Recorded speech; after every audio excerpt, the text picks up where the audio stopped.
கிறிஸ்து இயேசுக்குள்ளான உங்கள் அனைவருக்கும் சமாதானம் உண்டாவதாக. இன்றைய தியானத்திற்காக எடுத்துக்கொள்ளப்பட்ட வேத வசனம் நீதிமொழிகள் 8:17.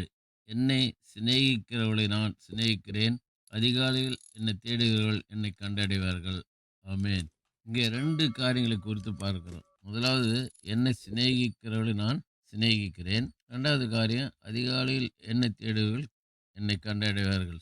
ஆகதான் சாமுவேல் புஸ்தகத்தில் கூட வாசிக்கிறோம். என்னை கனம் பண்ணுகிறவர்களை நான் கனம் பண்ணுவேன்.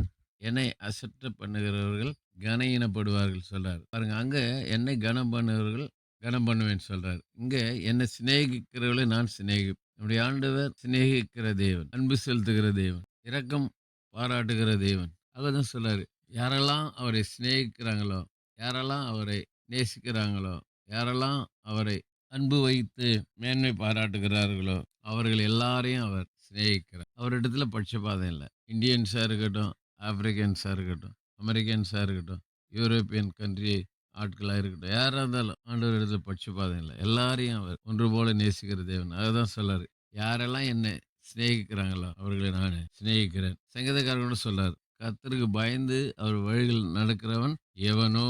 பாருங்க, யாரா இருந்தாலும் அடங்கும் அந்த வார்த்தை. அதுதான் சொல்றாரு, என்னை சிநேகிக்கிறவர்கள் நான் சிநேகிப்பேன் சொல்றாரு. அடுத்தது, அதிகாலையில் என்னை தேடுவர்கள் கண்டடைவார்கள். அதிகாலையில நாம் ஆண்டவரை தேடணும். தேடும்போது அவர் நமக்கு தென்படுவார். ஆகவே அதிகாலைகள காலை 3 மணிலிருந்து 5 மணி அதிகாலை அந்த நேரத்தில் நாம் ஆண்டவரை தேடும்போது அவர் நமக்கு தென்படுவார், நமக்கு தரிசனமாவார், நமக்கு அந்த நாளுக்குரிய எல்லா ஆசீர்வாதத்தையும் ஆலோசனையும் கர்த்தர் கொடுப்பார். ஆகவே இந்த வசனத்திலிருந்து நாம் கற்றுக்கொள்கிற சத்தியம், ஆண்டவரை சிநேகிக்கிறவர்களை ஆண்டவர் சிநேகிக்கிறாரு. அதிகாலையில் யார் அவரை தேடுறாங்களோ அவர்களுக்கு அவர் வெளிப்படுகிறார். ஆகவே நாம் இந்த 2 ஆசீர்வாதத்தை சுதந்திரத்துக்குள்ள நம்ம ஒப்பு கொடுப்போம். கர்த்தர் நம்மை ஆசீர்வதிப்பாராக. ஜெபிப்போம். நேசிக்கிற நல்ல தகப்பனே, இந்த நாளில் கொடுத்த நல்ல வார்த்தைக்கு நன்றி. இந்த வார்த்தை பிரகாரமாக நாங்கள் செயல்பட உதவி செய்யும். இயேசுவின் நாமத்தில் ஜெபிக்கிறோம் நல்ல பிதாவே. ஆமென். நம்முடைய கர்த்தரும் இரட்சகருமாகிய இயேசு கிறிஸ்துவின் கிருபையிலும் அவரை அறிகிற அறிவில் வளருங்கள். அவருக்கு இப்பொழுதும் என்னென்றைக்கும் மகிமை உண்டாவதாக.